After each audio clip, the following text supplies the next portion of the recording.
हाँ जी। बाबा ये जो बोला दिव्य जन्म का क्या एक होता है साधारण जन्म, जैसा सभी मनुष्य मात्र का होता है,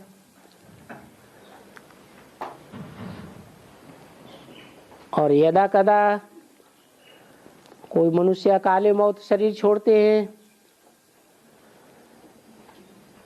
फिर कोई में प्रवेश करते हैं। वो भी इस लौकिक दुनिया में बहुत देखा सुना गया है, उसमें भी दिव्यता की कोई बात नहीं है।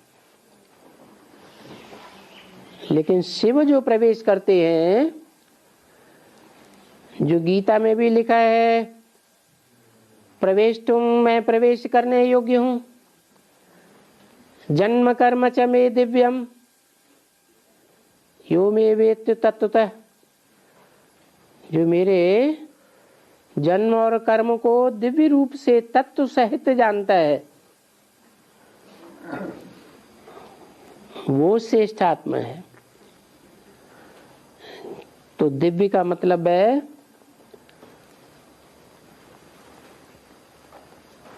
ज्ञान की दिव्यता से भरा हुआ। दिवस दिन को कहा जाता है, जहां रोशनी ही रोशनी होती है। भूत प्रेत प्रवेश करते हैं, उसमें ज्ञान की रोशनी कोई भरी हुई होती है क्या?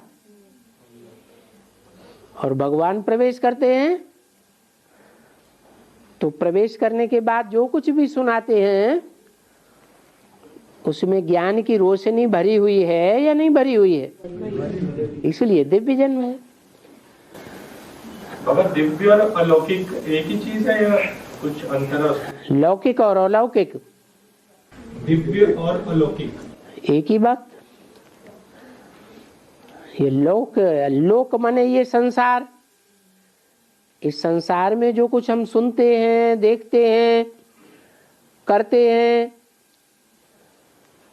वो 5 तत्वों की दुनिया से भरा पूरा देखते हैं।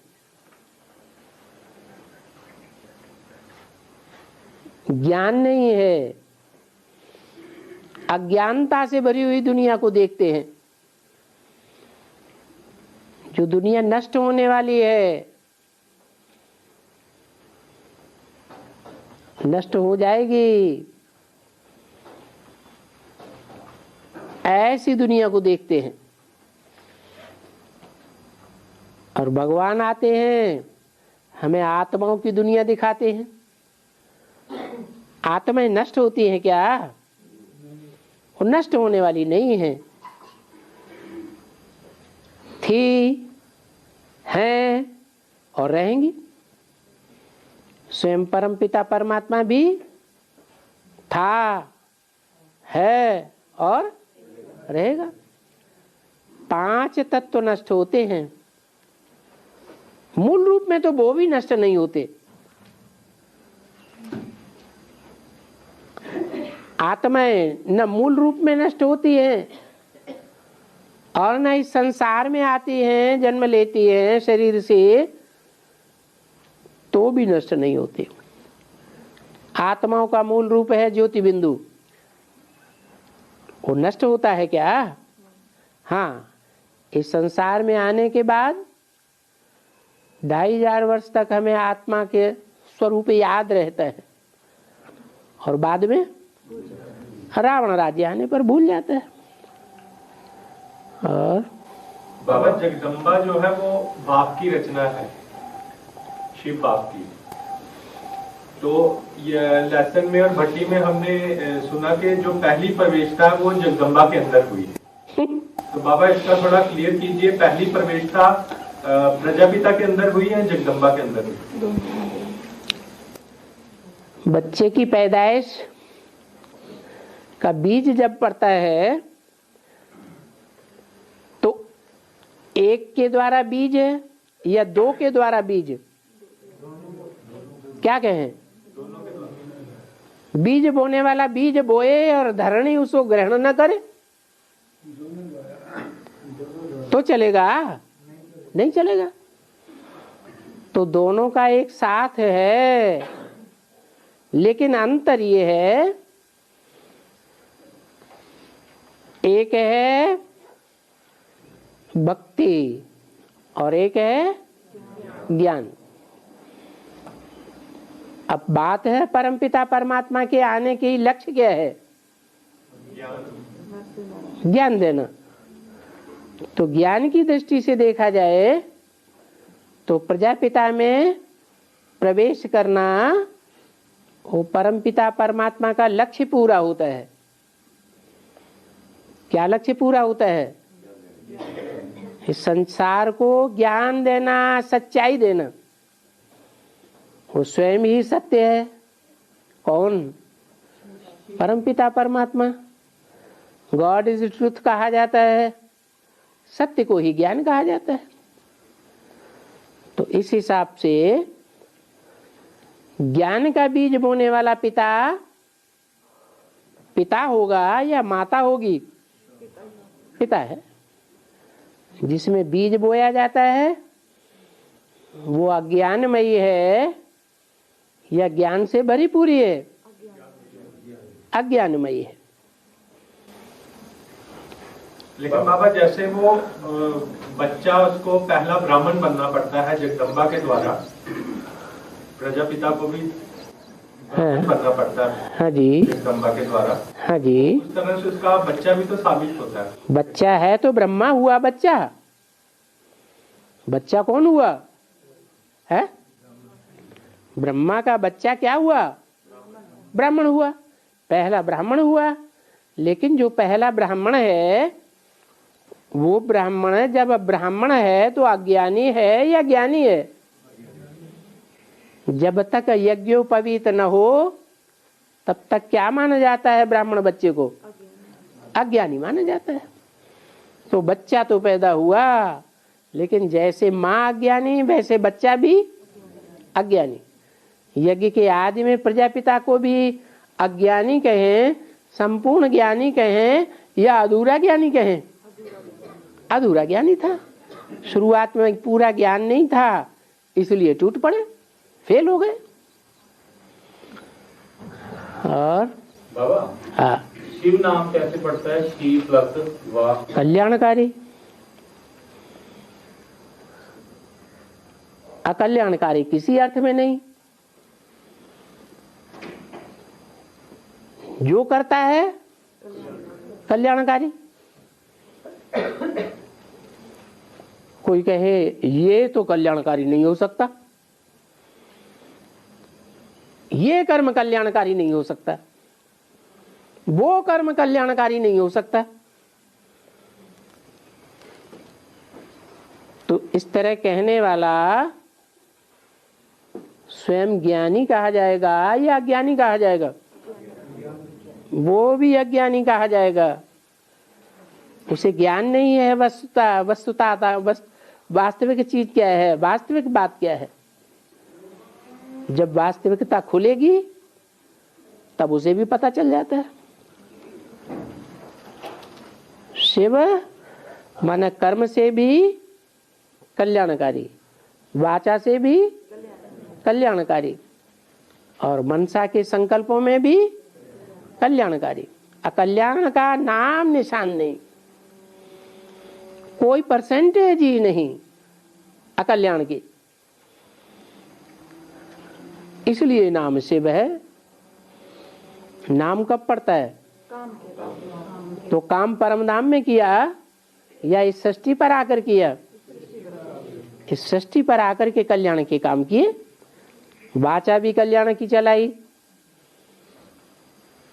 चलो, ब्रह्मा के द्वारा वेदवाणी आई, मुरली आई, तो मुरली का एक एक वाक्य कल्याणकारी या अकल्याणकारी? मान लो बताया सृष्टि का विनाश होने वाला है, या मैं शंकर द्वारा विनाश कराता हूं।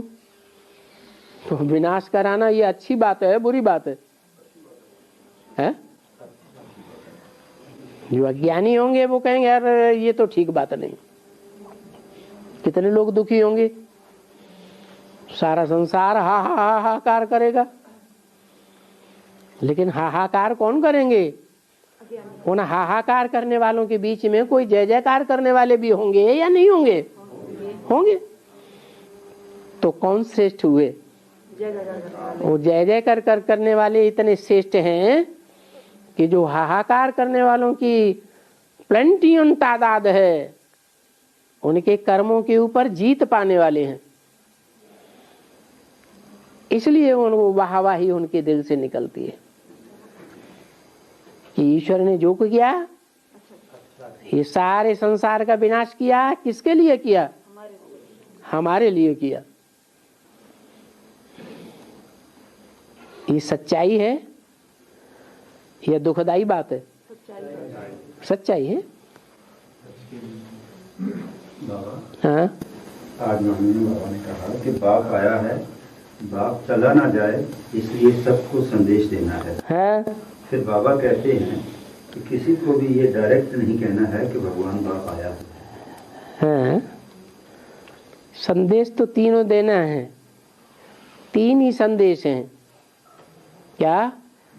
पहला नया संदेश जिससे खुशी आती है वो देना है, नई दुनिया आने वाली है। फिर कोई प्रश्न करे कैसे आने वाली है, कौन लाएगा? कोई निमित्त बनेगा या अपने आप आ जाएगी? संसार का परिवर्तन अपने आप होता है या करने से होता है? करने से होता है। तो संसार में कोई भी नई दुनिया स्वर्ग बनाने वाला नहीं है। इतने बड़े बड़े धर्म पिताएं आए जिनको दुनिया की इतनी भारी जेंट्री मानती है, उनके आने के बाद दुनिया नरक बनती गई या स्वर्ग बनी? नरक बनी। तो उस प्रश्न का समाधान करेंगे या नहीं करेंगे? हैं? कौन करेगा? कौन कराएगा? वो एक ही ईश्वर है जो सारी दुनिया को पुराने से नया बनाता है। मनुष्यों में ताकत नहीं है कि वो अपनी पावर से पुरानी दुनिया को नया बना सके। तो नई दुनिया आने वाली है और भगवान स्वयं इस सृष्टि पर आया हुआ है। नहीं बताएंगे? हैं? बिना भगवान के हम मनुष्यों में इतनी ताकत है कि नई दुनिया लाएं? तो ये सबूत है ना। हम जब संदेश दे रहे हैं कि नई दुनिया आने वाली है, कोई कहे आने वाली है, इसका क्या सबूत? क्योंकि पुरानी दुनिया को विनाश करने का बारूद तैयार हुआ पड़ा। इसका भी जवाब दे दो। तीनों जवाब तीनों प्रश्नों में भरे हुए हैं। तीनों संदेश ऐसे हैं जो एक दूसरे से गुथे हुए हैं। बाबा 18 जनवरी को जब ब्रह्मा का वो था तो टीवी में बता रहे थे वो पूरी स्टोरी कि 1876 में ब्रह्मा का बर्थ हुआ था। जन्मदिन 1876 में बता रहे थे। अब वो एक बात बता रहे थे या 20 बातें बता रहे थे? ज्ञानामृत पत्रिका में क्या छाप के रखा हुआ है?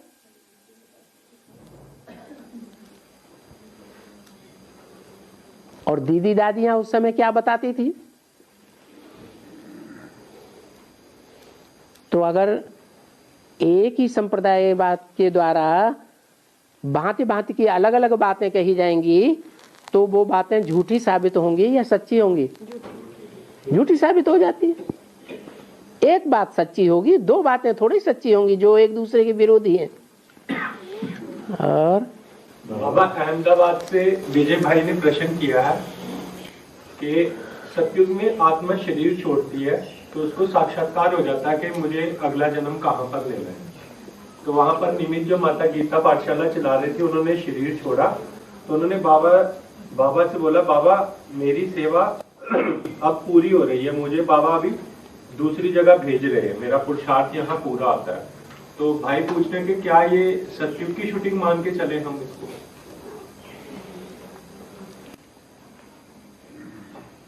जो शरीर छूट रहा है अभी, उसमें दुख का अंश है या नहीं है? तो नई दुनिया कहाँ से आ जाएगी? नहीं बाबा, नई दुनिया जब आएगी तो अंतमते सुगते होगी। अंतमते का मतलब कोई भी प्रकार का दुख आत्मा के अंदर न हो, ऐसी स्टेज बनी हुई होगी तो नई दुनिया में जाएंगे।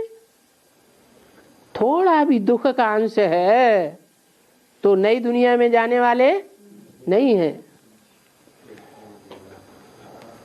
और बाबा ने वाणी में कहा कि वेस्ट थॉट्स जो हैं, वेस्ट थॉट्स, व्यर्थ संकल्प, वेस्ट थॉट्स, व्यर्थ संकल्प, हाँ, उनको कंट्रोल करना है। हाँ, तो ये हमारे पुरुषार्थ से कंट्रोल होंगे या समय आने पर ही कंट्रोल हो पाएंगे? तब ठीक हुआ। समय जड़ है या हमारी आत्मा जड़ है? तो जड़ पावरफुल होता है या आत्मा चैतन्य ज्यादा पावरफुल है? इसके लिए बाबा क्या करना पड़ेगा? जो व्यक्त संकल्प, जो पावरफुल आत्मा है वो जड़त्व भाव को कमजोर कर देगी, माने समय को बदल देगी। बाबा वाणी में जो कहा गया है कि जब तक परिवर्तन शक्ति, संस्कार शक्ति वैष्णवी प्रत्यक्ष नहीं होती है, तब तक हम कितना भी जोर लगा लें, लेकिन हमारे संस्कार जो हैं वो परिवर्तन नहीं होंगे। वैष्णवी शक्ति को आवाहन करने वाला कौन? भगवान को भी सृष्टि पर आवाहन करने वाले कौन? अगर आत्माओं ने उस परमपिता परमात्मा का आवाहन न किया होता तो उसके आवाहन का समय होता नहीं होता। तो पहले चैतन्य चाहिए करने वाला। हर काम में पहले चैतन्य आत्मा का प्रभाव होना चाहिए। और बाबा, गुलजार दादी के तन में ब्रह्मा बाबा आते हैं, तो कई जगह बोलते हैं बाप वाणी में, तो कई जगह बाप दादा बोलते हैं, तो उसका उनके बोलने से क्या होता है? ब्रह्मा की सोल बाप और बाप दादा और बाबा नहीं बोल सकती है? ब्रह्मा की सोल बाप शब्द नहीं बोल सकती, बाप दादा शब्द नहीं बोल सकती, शिव बाबा शब्द नहीं बोल सकती। फिर कि अभी बाप बोल रहे हैं या बाप दादा बोल रहे हैं? तो सूक्ष्म वतन की बात बताई, बाप दादा बोल रहे हैं। सूक्ष्म वतन में जो बाप दादा अव्यक्त स्टेज में हैं वो बोल रहे हैं, और अव्यक्त स्टेज के बारे में भी मुरली में बता दिया। सूक्ष्म वतन क्या है? कुछ भी नहीं। जब कुछ भी नहीं तो बोलते काहे के लिए? तो बताया कि सूक्ष्म स्टेज को ही सूक्ष्म वतन कहा जाता है। ये मनसा की सूक्ष्म स्टेज है जिसे सूक्ष्म वतन कहा जाता है। जब हम साकार इंद्रियों के ध्यान में हैं, साकार इंद्रियों से जो सुख मिलता है उसके ध्यान में हैं, तो हम साकारी स्टेज में। साकार इंद्रियां, साकार शरीर, साकार संबंधी, इनसे परे बुद्धि है, और हम ज्ञान के मनन चिंतन मंथन में हैं। नई दुनिया के मनन चिंतन मंथन में है जो हमें आंखों से इस समय नहीं दिखाई दे रही है, तो हम अव्यक्त स्टेज में हैं। व्यक्त माने जो आंखों से देखा जाए, अव्यक्त माने जो आंखों से न देखा जाए। और बाबा पहली इकाई जो वसुदेव कुटुंबकम की तैयार होगी, हाँ जी, उसमें 4 जुगल जोड़े होंगे। हाँ जी, उसमें बिल्कुल 4 सूर्यवंशी और 4 चंद्रवंशी होंगे। चंद्रवंशी होंगे। उन्हीं को ही अष्टदेव कहा जाएगा। हाँ, विजयमाला के पहले पहले जो अष्टदेव हैं वो 4 युगल हैं, 8 युगल नहीं। अष्टदेव जो है वो अष्टदेव देवी दोनों हैं उसमें। 4 देव 4 देवी, 4 देव और 4 देवियां। और फिर बाबा विजय माला की जो लक्ष्मी है ये भी तो अष्टदेवों में आ गई ना? है जी, ये भी तो अष्टदेवों में है। हाँ, रुद्रमाला के जो देव हैं जो परमात्मा के बच्चे हैं, और उसमें जो ऐड होने वाले आत्माएं हैं वो विजय माला है। तो जो विजय माला से जो निकलने वाली आत्माएं हैं ओरिजिनली चंद्रवंश से हैं या सूर्यवंश से हैं? चंद्रवंश से हैं। हाँ, उन्होंने अपनी स्थिति को सही चयन करने से मजबूत बना लिया। जब जरूरत है उस समय कोई काम आए, जबकि सारी दुनिया काम नहीं आ रही है, तो उसका महत्व बढ़ जाता है या नहीं बढ़ जाता है? बढ़ जाता है। बढ़ जाता है, इसलिए महत्व बढ़ा दिया गया। और बाबा, सोमनाथ मंदिर में जो शिवलिंग था उसमें जो सफेद रंग का हीरा था है, उस हीरे को क्या कोहिनूर हीरा कहेंगे? वही तो कोहिनूर हीरा है। नहीं, कई जगह तो वैष्णवी को कोहिनूर हीरा कहा गया है। हाँ, जो वैष्णवी है वो वैष्णवी पवित्र स्टेज वाली है या नहीं है प्रैक्टिकल में? दोनों में से फिर कोहिनूर हीरा किसको कहेंगे? हीरा पत्थर है या चैतन्य है? पत्थर है। तो पत्थर बुद्धि कौन? लक्ष्मी और नारायण के बीच में पहले पत्थर बुद्धि कौन? लक्ष्मी को कहेंगे। उस रूप में कहने का फर्क होता है। जैसे जैन धर्म में कहते हैं कोई भी बात होती है उसके 12 तरह से अर्थ लगाए जाते हैं। तो कहते हैं बातें सब सच्ची होती हैं, परंतु उनके कहने का, व्याख्या करने का, समझने का फर्क अलग अलग होता है। और बाबा, ज्ञान चंद्रमा 2018 में एक जगह स्थिर हो जाएंगे हैं? जब ज्ञान चंद्रमा चैतन्य ज्ञान चंद्रमा 2018 में एक जगह स्थिर हो जाएंगे? नहीं, संपूर्ण रूप से स्थिर हो जाएंगे ऐसे नहीं कहेंगे। जैसे सन 76 में राम वाली आत्मा एक जगह स्थिर हो जाती है, एक कुर्सी पर सेट हो जाती है, तो मनसा से सेट होती है या वाचा से सेट होती है या कर्मेंद्रियों से भी सेट हो जाती है? मनसा से सेट होती है। ऐसे ही वो 2018 के आसपास का जो टाइम है वो चंद्रमा वाली आत्मा अपनी स्थिति को समझ जाएगी कि हमारी आत्मा का स्टेज क्या है, कुर्सी क्या है, सीट क्या है। बाकी पुरुषार्थ तो आगे भी चलता रहेगा या खत्म हो जाएगा? चलता रहेगा। इसीलिए तो 40 से 50 वर्ष बताए हैं। तुम बच्चों को तमो प्रधान से सतो प्रधान बनने में कितना समय? 40 से 50 वर्ष लगता है। तो जो 10 वर्ष हैं वो बताए हैं सूर्यवंशियों के संपन्न बनने के। राजाएं कंप्लीट बनते हैं तो सारी प्रजा भी बाद में कंप्लीट बन जाती है। उसके बाद सारी दुनिया का नंबर लगेगा। उस विश्व पिता और विश्व पिता के साथियों के मुकाबले सारी दुनिया प्रजा है बरी डोने वाली। उसमें मुख्य कौन है? जो भरी ढोने वाली प्रजा है उसमें मुख्य कौन है? मुखिया है ब्रह्मा। ब्रह्मा की गोद में सभी धर्मों की मनुष्य आत्माएं खेलती हैं।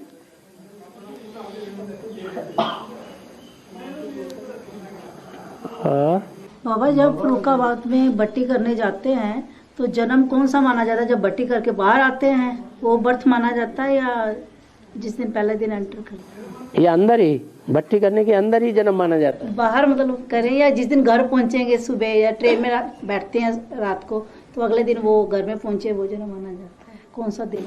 बच्चे पैदा होते हैं तो 9 महीने के अंदर ही पैदा हो जाएं, वो परिपक्व स्टेज है, या 9 महीने पूरा होने के बाद जन्म लेते हैं तो परिपक्व स्टेज है? कृष्ण के जन्म के लिए क्या कहा जाता है? कृष्ण का जन्म 9 महीने के बाद हुआ, 10वें महीने में, या 9 महीने के अंदर ही हो गया। तो परिपक्व स्टेज से जो चीज प्राप्त होती है उसमें ज्यादा पावर होती है। जैसे कोई अन्न है, गेहूं बोया गया, पकने की स्टेज पर आ गया और वो पकने से पहले ही काट लिया गया तो कमजोर हो जाएगा ना। ऐसे ही है।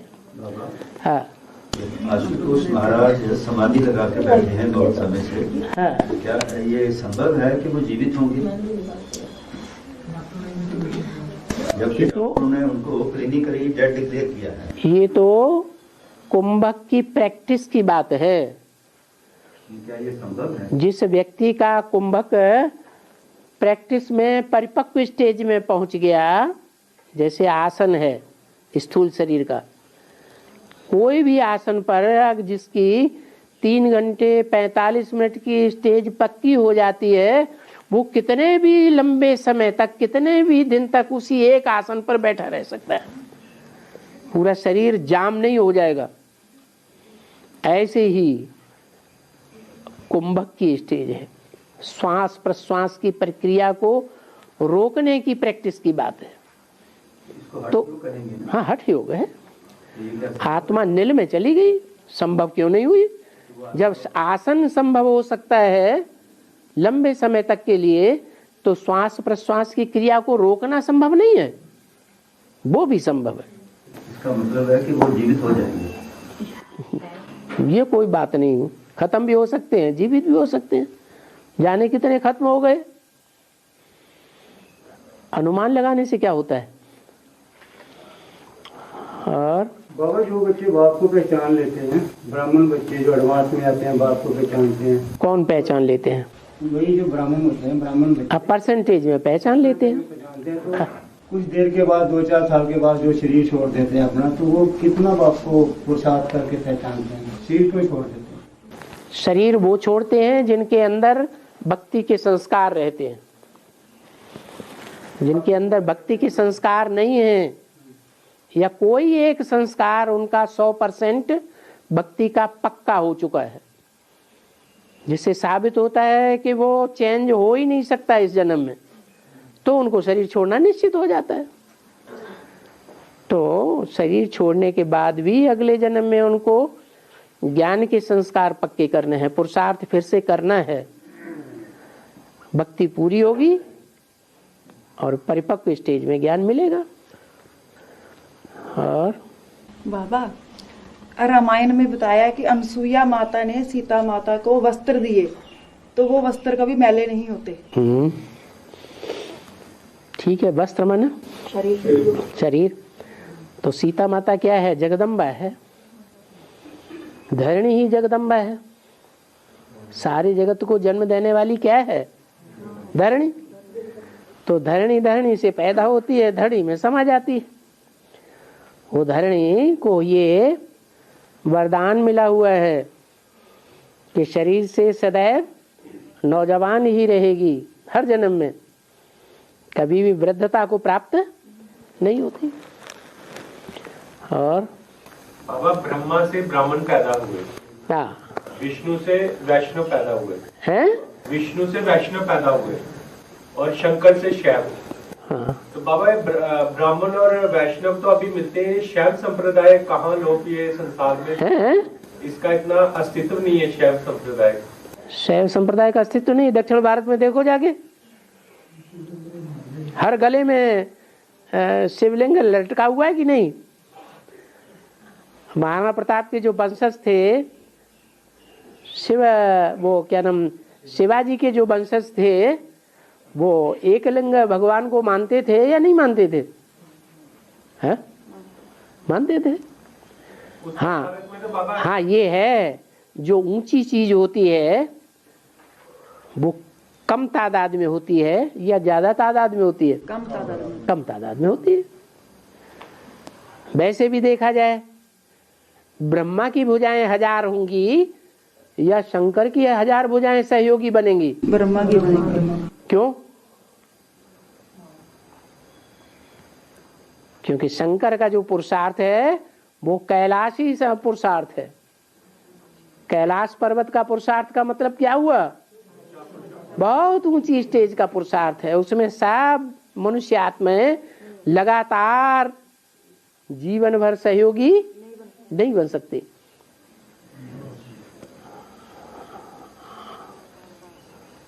और बाबा, आत्मिक स्थिति ज्ञान में कहते हैं बिंदी को, मृकुटी में टीका लगाते हैं, उसको कहते हैं आत्मिक स्थिति। तो भक्ति मार्ग में जो माताएं विधवा हो जाती हैं उनको बिंदी लगाना मना कर देते हैं, सधवा माता ही लगाती हैं। उसका क्या बाबा हुआ वैसे? सती सावित्री क्यों है? किस आधार पर सती सावित्री कही गई है? कहीं क्यों कही गई? क्यों? उसमें सत्य है, इतना सत्य है कि वो विधवा की स्टेज को नहीं प्राप्त कर सकती। तो इतनी प्योरिटी की पावर है कि विधवा न बने। और बाबा, हाँ, बाबा जोर देते हैं कि संस्कृत में श्लोकों को याद करो, गीता के श्लोक। नहीं नहीं नहीं, दो तो दुनिया को सेवा करने के लिए है, हमें अपने लिए याद करने की दरकार नहीं है। जिसने सच्चाई को समझ लिया उसे किसी भाषा से क्या कनेक्शन? भाषा सिर्फ भाव को समझने के लिए होती है या अनिवार्य है? भाव को समझने के लिए है। लेकिन दुनिया का सबसे पहला ग्रंथ, दुनिया का सतो प्रधानता का स्टेज को पाया हुआ ग्रंथ कौन सा है? एक ही गीता है। इसलिए हम मूल को ही पकड़ लेंगे तो सारे शास्त्रों को हमें व्याख्यान देने की, उदाहरण देने की दरकार नहीं रहेगी। और दुनिया वालों का और खास करके भारतवासियों का विश्वास कौन से ग्रंथ के ऊपर है? गीता के ऊपर है। संस्कृत में तो इसे याद करना काफी कठिन लगता है। कोई के लिए सहज लगता है। छोटे छोटे बच्चे ऐसे भी हैं जो अध्याय के अध्याय उन्होंने याद कर लिए। तो अपने अपने पूर्व जन्म के संस्कार हैं। किसी के संस्कार ऐसे पड़े हुए हैं, किसी के संस्कार कैसे पड़े हुए हैं। किसी के संस्कार हैं गुरु ग्रंथ साहब की वाणी के ढेर सारे महावाक्य सुनाते रहते हैं। तो उसका हम हिंदी उसका अपने हिंदी अनुवाद नहीं है क्या? हिंदी अनुवाद में जो है हाँ, बिल्कुल समझा सकते हैं। और बाबा अभी जो बोला कि जिसमें भक्ति के संस्कार होंगे, हाँ। उसको शरीर छोड़ना पड़ेगा। हाँ। अगर किसी को कैंसर हो, कैंसर ब्लड कैंसर हो, हाँ। और उसमें मतलब भक्ति के संस्कार ना हो, ऐसा कर, हाँ, तो वो फिर शरीर उसका वो ठीक हो जाएगा। ये क्या बात हुई? नहीं बाबा ऐसे बोला ना कि जिसे भक्ति के संस्कार हाँ, हाँ, और ना हो, भक्ति के संस्कार ना हो, हाँ, जिसमें भक्ति के संस्कार नहीं होंगे वो बीमार ही नहीं पड़ेगा।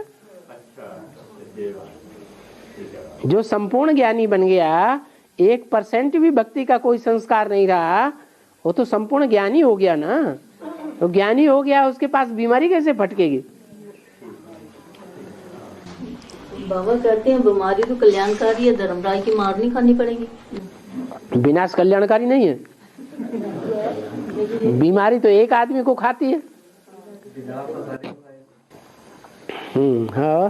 22 साल तो रह गया विनाश होने को है। 22 साल तो रह गया विनाश होने को। कब पैदा होंगे, कब ज्ञान लेंगे ऐसे इस शरीर से छोड़ के? तो जा रहे हैं।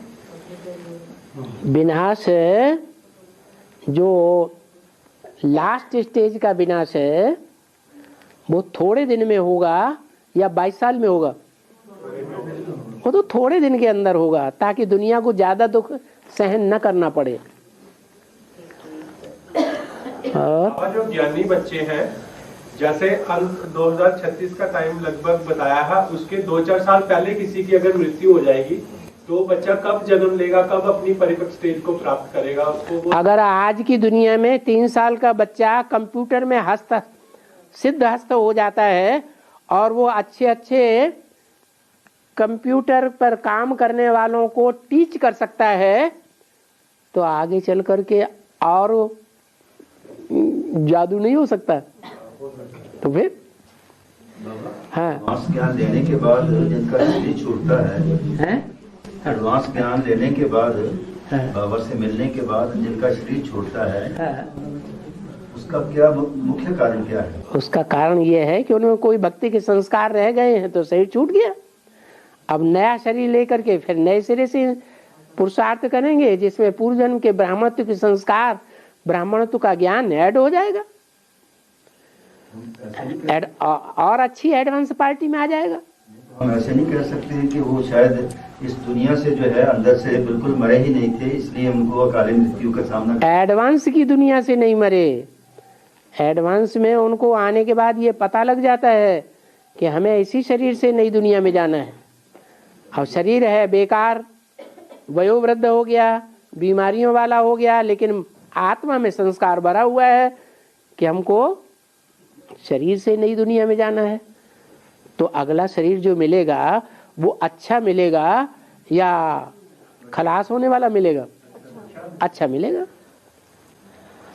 और बाबा ने बोला कि कर्मों में ब्रह्मा को फॉलो कर रहे हैं। हाँ हाँ बाबा, जैसे हम बेसिक में चले तो हमने ब्रह्मा बाबा को ईश्वर का साकार रूप माना। हाँ उनपे हमने मतलब जितना भी पहली सतो प्रधान अवस्था है हमारी, हमने उसमें उनके प्रति श्रद्धा व्यक्त की। हाँ तो वो बाबा वो संस्कार के रूप में वो प्रेम और वो उनका स्वरूप जैसे मन में बैठा है, तो बाबा बोलते हैं कि ब्रह्मा को भी याद नहीं करना है, कर्मों में उनको फॉलो करना है। तो जब हम ये चीज देखते हैं कि ब्रह्मा को कर्मों में फॉलो करना है, तो उनकी याद तो आएगी।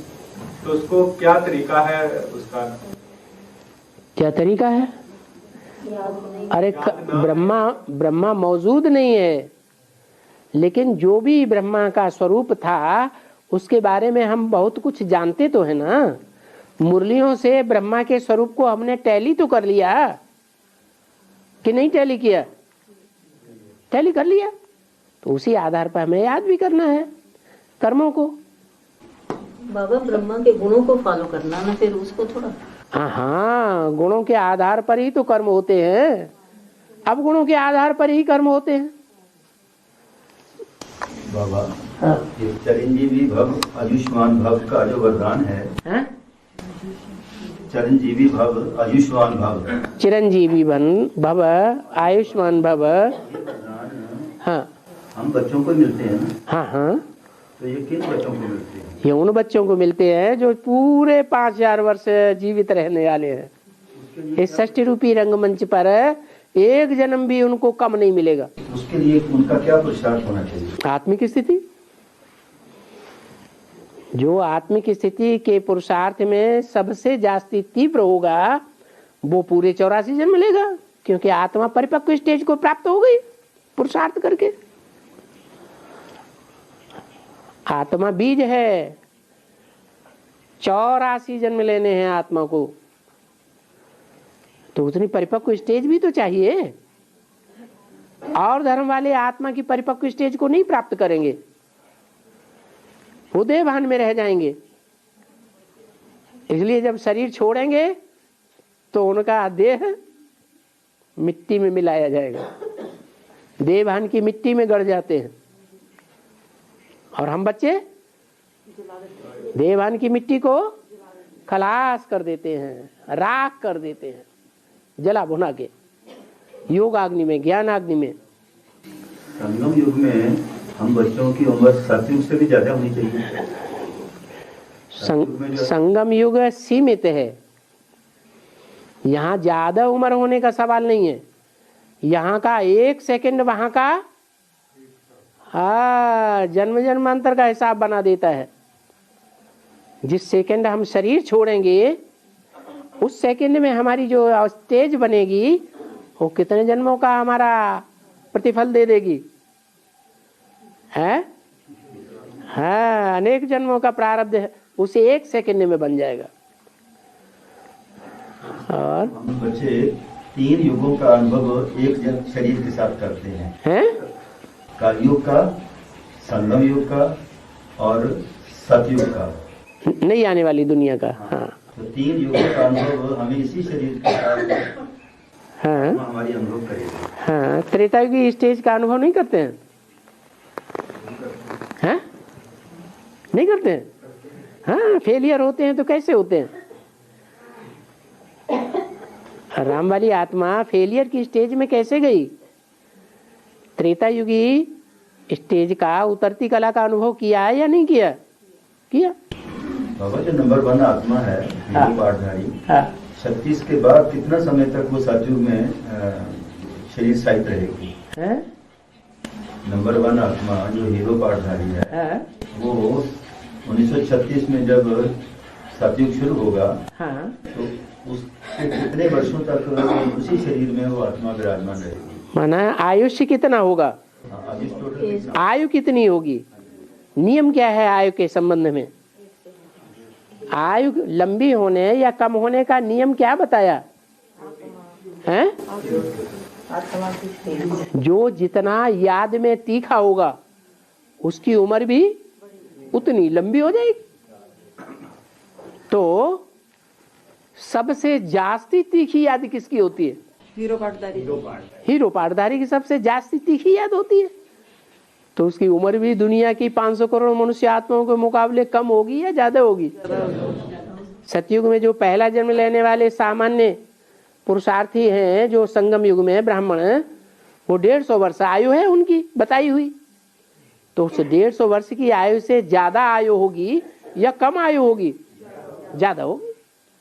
तो बच्चों की भी तो होगी ना? बच्चे भी नंबरवार होंगे। और भक्ति खत्म होती है तो ज्ञान मिलता है ना? भक्ति खत्म होती है तो ज्ञान मिलता है।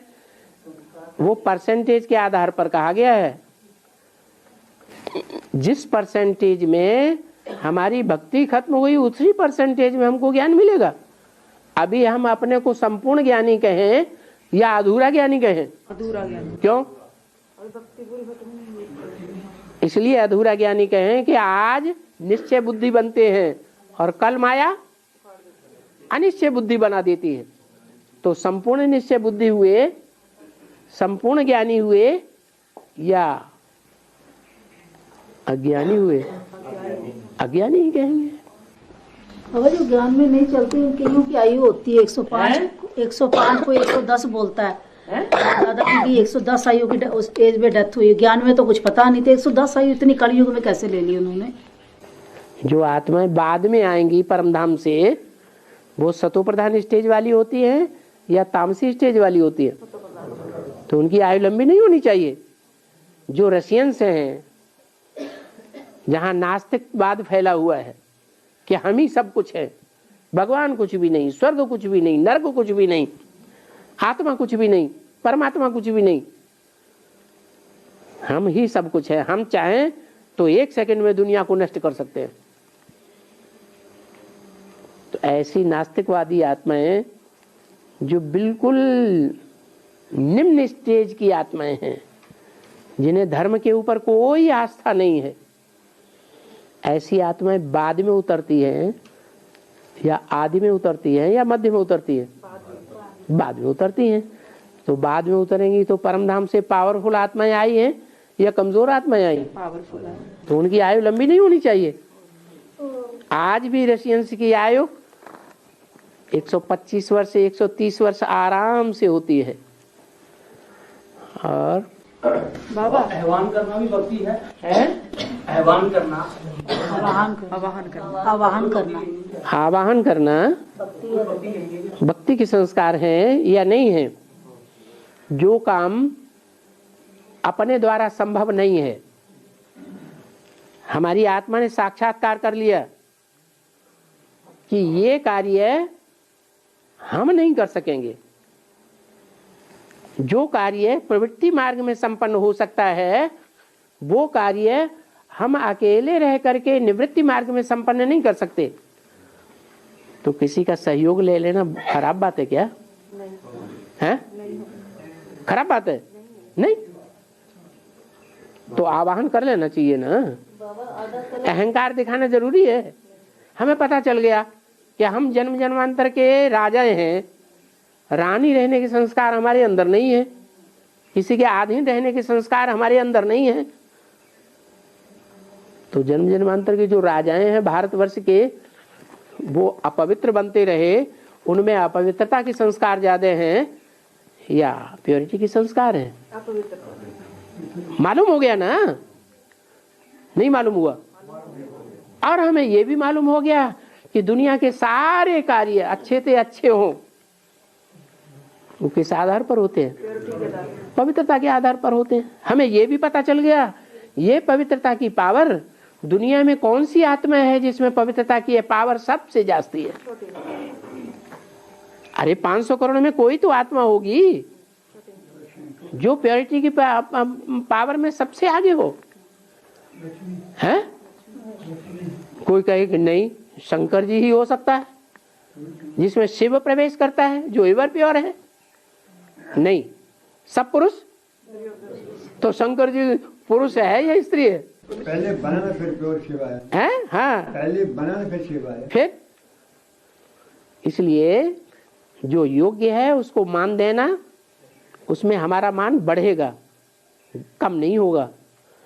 बाबा ने हमको डायरेक्शन दिया है माताओं कन्याओं को आगे करना है, तो ऐसे नहीं है सूपन पूतनाओं को आगे कर देना है, ऐसे करेंगे नहीं। जो योग्य है उसको आगे करना है। और बाबा हमारे इधर श्रीनगर में अमरनाथ का यादगार है श्रीनगर में, और जम्मू में वैष्णो देवी की यादगार है, मंदिर है। अमरनाथ तो हमसे मिलने आते हैं लेकिन वैष्णो देवी का मिलने आएंगी। जम्मू में श्रीनगर में अमरनाथ का यादगार है। जम्मू में? श्रीनगर में अमरनाथ का है ना, जो यात्रा करते हैं, अमरनाथ की यात्रा करते हैं। वो जम्मू जिले के अंदर है। श्रीनगर में है। अभी जम्मू जे&के में है। जम्मू एंड कश्मीर स्टेट में जो अमरनाथ मंदिर है वो कौन से जिले में है? श्रीनगर जिले में। अच्छा, वहाँ बर्फ का लिंग बनता है ना, तो फिर दुनिया आती है उधर, बहुत दूर से लोग आते हैं। हाँ। और जम्मू में वैष्णो देवी का मंदिर है, कटरा में। ठीक है, नीचे है। हाँ, तो महादेव भगवान तो हमसे मिलने आते हैं, लेकिन माँ कब मिलने आएंगी हमसे? जो यादगार बना हुआ है जम्मू में माँ का। ये यादगार जो है वो भक्तों के द्वारा बनाए हुए हैं, अज्ञानियों के द्वारा बनाए हुए हैं या ज्ञानियों के द्वारा बनाए हुए हैं? तो अज्ञानियों ने जो यादगार बनाए होंगे उनमें सच्चाई होगी या झूठ ज्यादा भरा हुआ होगा? है? अगर हम कहें कि सेतुबंधु रामेश्वरम जो पुल बनाया गया वो लंका और भारत के बीच में बनाया गया, तो ये सच्ची बात है क्या? नहीं, वो भावना के आधार पर हमने ऐसा बना लिया है, लेकिन ऐसा है नहीं। वो ऊंची स्टेज की यादगार है कि जितनी अमरनाथ की ऊंची स्टेज है उतनी स्टेज ऊंची वैष्णो देवी की नहीं है। और बाबा जैसे संगम युग में संगम युग की शूटिंग, संगम युग में सतयुग की शूटिंग, हाँ, तो अभी जो समय चल रहा है ये कौन सी शूटिंग का समय चल रहा है? देखो की शूटिंग हो चुकी है, भगवान कब आता है? संगम में आता है। तो जो पुरुषोत्तम संगम युग में आता है, तो पुरुषों में उत्तम संसार में कब प्रत्यक्ष होगा? पुरुषों में जो उत्तम है, पुरुष माने आत्मा, पुरुषों में जो उत्तम है वो स्वयं के लिए कब प्रत्यक्ष हो गया? 76। और संसार, सारे संसार के लिए कब प्रत्यक्ष हो जाएगा? 18। तो वही टाइम तो हुआ ना श्रेष्ठ संपन्नता का। अभी कौन सी शूटिंग का पीरियड चल रहा है? अभी तो संगम युग करेक्ट नहीं कहें, अभी भी कलयुग है या नहीं है? अभी भी कलयुग है। लेकिन कलयुग की शूटिंग तो हमारे ज्ञान के मुताबिक हो चुकी है। हो चुकी है? कैसे? अभी गिरती कला नहीं है। अभी ब्राह्मणों में, चाहे बेसिक ब्राह्मण है चाहे एडवांस ब्राह्मण, उनमें गिरती कला चल रही है या नहीं चल रही है? तो कलयुग की शूटिंग हो रही है या सती की शूटिंग हो रही है? लगातार चढ़ती कला ही चढ़ती कला, उतरती कला का नाम निशान नहीं, अनिश्चय बुद्धि का नाम निशान नहीं, लगातार निश्चय बुद्धि, उसको कहेंगे चढ़ती कला तेरे बहाने सर्व का भला। अभी कहाँ सर्व का भला हो रहा है? तब तो सतयुग आ गया ना फिर बाबा, जब एकदम चढ़ती कला होगी। हाँ जी, लगातार चढ़ती कला युग के करीब हो गए। हाँ जी। और बुद्धि की स्टेज को कहा गया है, बुद्धि की स्टेज को कहेंगे ना सतयुग। हाँ हाँ, बुद्धि की स्टेज भी, वाचा की स्टेज भी, कर्मणा की स्टेज भी। हाँ हाँ, और क्या दो शब्द भी सुनेंगे तो स्वर्ग में जरूर आएंगे। मेरे मुख से 2 अक्षर भी सुना तो स्वर्ग में क्यों नहीं आवेगा? वो 2 अक्षर कौन से होगा? कोई भी 2 अक्षर। हाँ, कुछ भी। एक तो जो कहने वाला है मेरा मुख, वो कहने वाला कौन है? शिव बाप। और उसका जो मुख है वो संपन्न स्टेज वाले मुख की बात है या अधूरे मुख वाली स्टेज की बात है? संपन्न स्टेज का मुख। जो संपन्न स्टेज का मुख है वो कम बोलेगा या ज्यादा बोलेगा? कम बोलेगा। कम बोलेगा। शिव के मंदिर में कौन सा नगाड़ा प्रसिद्ध है? डमरू हमेशा बजता रहता है क्या? कौन सा नगाड़ा है जो जिसको नगाड़ा कहा जाता है? वाद्य यंत्रों में सबसे तेज आवाज करने वाला कौन सा यंत्र है? नगाड़ा। नगाड़ा 2 प्रकार का होता है। एक होता है लगातार ज्यादा बजता रहता है और ज्यादा तेज आवाज देता है, और एक होता है बीच में धूम, वो थोड़ा बोलता है। तो दोनों प्रकार की आवाजें हैं। तो जो कुड़बुड़िया है वो ज्यादा बजती है ना। जो कुड़बुड़िया है वो क्या है, और जो बीच में धूम शब्द होती है वो क्या है? हैं? क्या है? हैं? जो बहुत तीखी आवाज है, कुड़बुड़िया जैसी आवाज है, छोटा होता है बाजा या बड़ा होता है? अरे 2 बाजे होते हैं ना नगाड़े में, एक छोटा होता है और एक बड़ा वाला होता है। तो बड़ा कौन सा है और छोटा कौन सा है?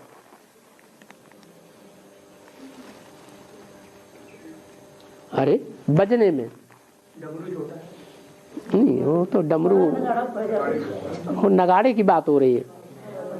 प्रजापिता बड़ा नगाड़ा है? प्रजापिता बड़ा नगाड़ा।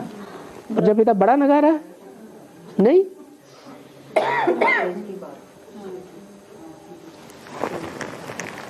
ब्रह्मा बाबा किसी को बोल देते थे कुछ, उस बोले हुए शब्दों को मनुष्य आत्माएं वरदान की तरह जीवन भर याद रखती थी या नहीं रखती थी? रखती थी। और जो शंकर के मुख से जो बजता है उसे वरदान की तरह कोई स्वीकार करता है? करता है? नहीं करता। तो एक है किड़बिड़िया और एक है बड़ा धूम। ब्रह्मम वाक्यम जनार्दनम जिसे कहते हैं, क्या है? कौन किसके वाक्य प्रसिद्ध हैं? पत्थर की लकीर जिनको कोई काट नहीं सकता, वो कौन से हैं? ब्रह्मा के महावाक्य जिसे वेदवाणी कहते हैं। लेकिन संसार का चक्र कैसा है? आज कोई वेदों को पढ़ता है? नहीं पढ़ता। शास्त्रों को सब पढ़ रहे हैं, चाहे वो क्रिश्चियंस के शास्त्र हो चाहे मुसलमानों के शास्त्र हो, उनको महत्व ज्यादा दे रहे हैं। अब दोनों का समन्वय जब होता है तो वाणी बंद हो जाती है। मनसा की शक्ति से सारे काम होंगे या वाणी से होंगे? मनसा की शक्ति से। बोले भी तो बहुत थोड़ा, और जो बोले सो निहाल।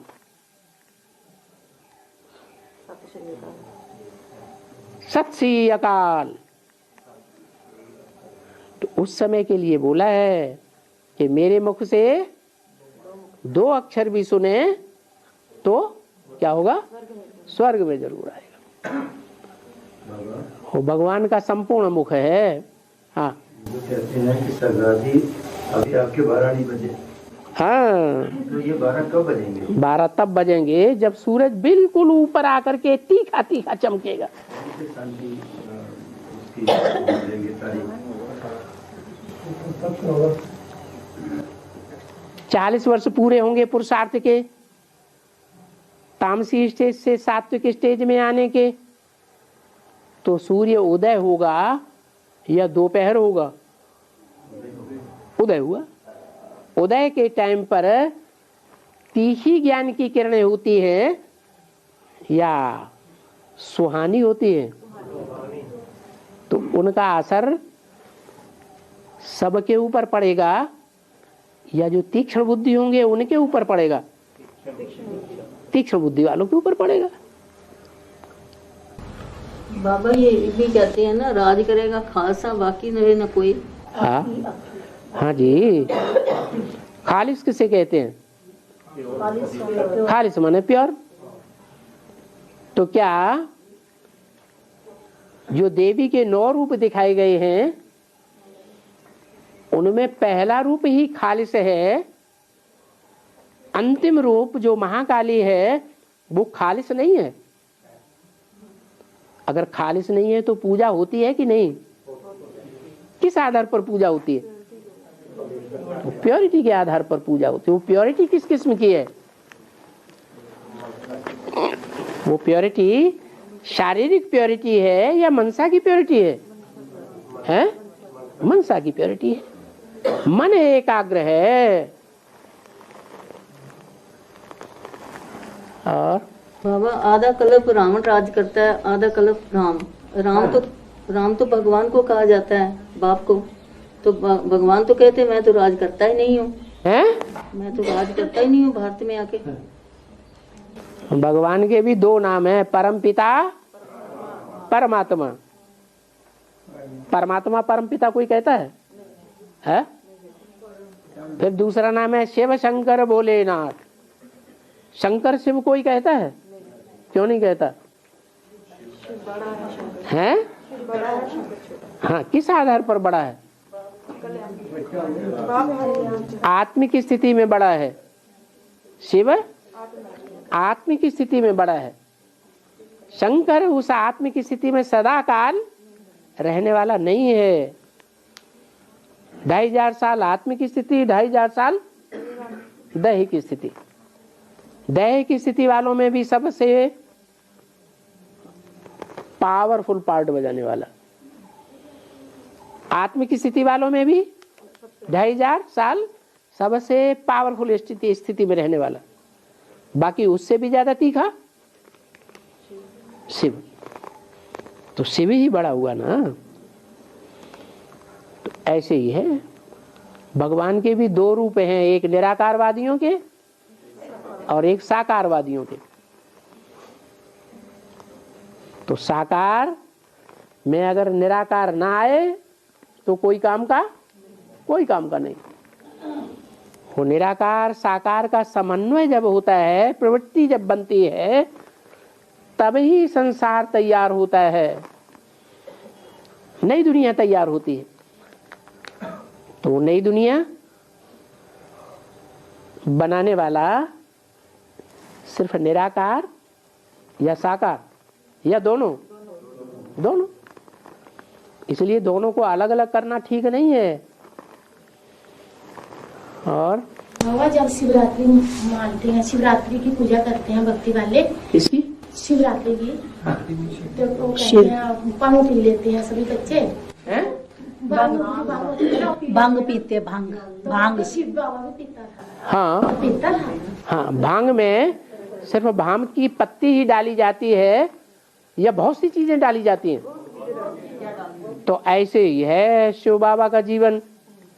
शिव बाबा सिर्फ गुलाब के फूल ही पसंद करता है कि आक, धतूरा, भांग सब तरह के पत्ते खा जाता है। सब तरह के पत्ते। तो जहाँ सब तरह के पत्ते इकट्ठे किए जाते हैं और सारे ही भोग लगा देता है तो उसे कहते हैं भांग। लोगों ने वो भांग समझ ली। भक्ति मार्ग में स्थूल को पकड़ते हैं या सूक्ष्म को पकड़ते हैं? बाबा स्थूल बातों को पकड़ लेते हैं। शिवरात्रि को तो पक्का ये पीते हैं ना। अरे भांग की बात समझ में आ गई कि बीच में बोल लेते हैं आप? नहीं, हम नहीं कहते ये। हाँ, आप बताइए, भांग की बात समझ में आ गई? हाँ भाई। क्या आई? भांग क्या चीज है? इकट्ठा करते हैं तो उसको कहते हैं, सभी फूल वगैरह जो कुछ भी इकट्ठा करते हैं उसको बोलते हैं। लेकिन भंग जो है भक्ति मार्ग वाले करते हैं ना। जो भक्ति मार्ग वाले हैं वो उन्होंने पौधे को समझ लिया। वो पौधा जिसकी पत्तियां नशा चढ़ाती हैं, वो पौधा जिसकी फल है धतूरा, जिसके बीज नशा चढ़ा देते हैं, पत्तियां भी नशा चढ़ा देती हैं, उसको धतूरा समझते हैं। तो वो धतूरा समझते हैं उसको, धतूरे का फूल। लेकिन बेहद में क्या है? बेहद में वो फूल चैतन्य है या जड़ पौधा है? जड़ पौधे का फूल है, चैतन्य फूल है। ऐसे चैतन्य फूल जो लंबे छेद वाले हो गए, बड़ा छेद हो गया, बदबू ज्यादा आ रही है, तो बेविचारी फूल हुए या बेविचारी हुए? बेविचारी हो गए। वो बेविचारी जो फूल हैं उनको धतूरा कहा गया, उनको भी स्वीकार कर लेता है। और बाबा ये बात हमने बताई थी, बहुत खुश हुए थे। अज्ञानी थे कोई, ये जो बाबा ने बात बताई है, ये बात हमने उनको सुनाई तो उनको बहुत नई बातें लगी है कि ये तो आज तक हमें किसी ने बताया ही नहीं, ये सब बातें हैं। अब यहाँ तो सारी बातें भगवान की बताई हुई, नया ही ज्ञान होगा ना। भगवान जो कुछ बताएगा वो पुरानी बातें शास्त्रों की बताएगा या नई बातें बताएगा? नई बातें बताता है। महादेव देखने से भी लोगों को काफी फर्क पड़ा। हाँ जी बाबा, हाँ, जब हम साकार में निराकार को याद करते हैं तो उस समय हमारी बुद्धि में ज्ञान चलना चाहिए। आप साकार में किसको याद करते हैं? साकार को तो नहीं याद करते दोनों ही होते हैं? नहीं, लेकिन डायरेक्शन क्या है? साकार में निराकार को याद करते हैं। साकार में निराकार को याद करते हैं। आप मिनी मधुबन में मधुसूदन को याद करते हैं, ईंटों के घर को तो नहीं याद करते हैं? अगर याद करें तो घटिया प्राप्ति होगी या बढ़िया प्राप्ति होगी? हैं? अरे याद करते करते डायरेक्शन तो है कि साकार में निराकार को याद करना, लेकिन याद करते करते 63 जन्म के संस्कारों के अनुसार बुद्धि का लगाव कहाँ हो जाता है? ऑटोमेटिक साकार में हो जाता है। तो अगर साकार में लगाव लग जाता है तो शिव के जो नियम हैं उन नियमों का उल्लंघन किया या समर्थन किया? उल्लंघन कर दिया। तो हमारा अटेंशन रहना चाहिए कि साकार में तो याद करना है, लेकिन कहीं ऐसा ना हो जाए साकार में ही फंस जाए, वो साकार याद आता रहे और निराकार वो उड़ जाए। बैलेंस रखना है।